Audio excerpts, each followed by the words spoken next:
Hi, my name is Laurent Morin, I'm a video game designer and I have a question for you.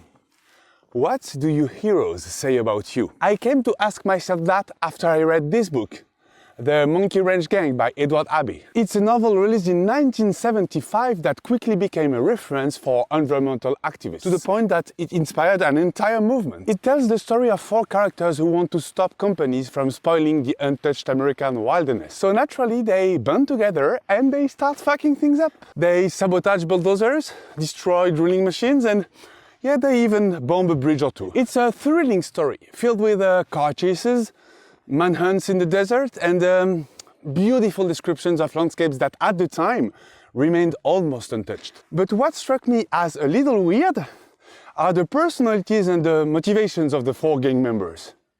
Oh, look!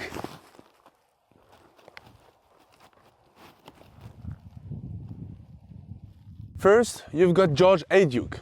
He's a Vietnam War veteran turned alcoholic whose drive is an untamed anger aimed at everyone, himself included. Then there's Doc Sarvis. He's a rich surgeon and clearly he's here because he's bored and couldn't find any meaning in his normal life. The third member, and only woman, is called Bonnie Abzug.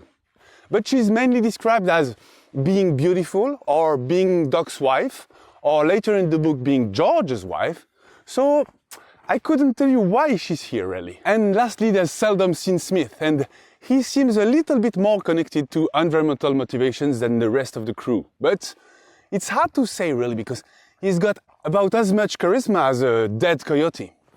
It's puzzling to see how shallow those characters are and how little the author seems to care about conveying their motivations. To me, this book is more about exploring revolt for the sake of it than exposing and explaining its roots. It puts the idea of freedom above anything else, to the point that it feels a bit dull and selfish, at least to me.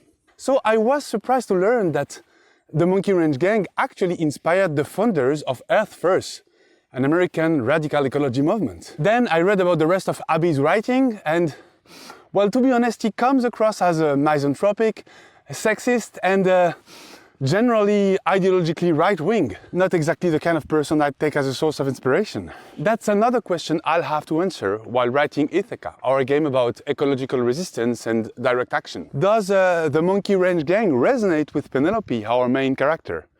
And if not, who are her heroes? To me, one of the reasons why we don't act more for the environment is because we don't feel like it makes us part of something bigger. Hence the need for federative stories and even myths to push people into action. I just feel like it's hard to find those stories. Maybe they are still to be written.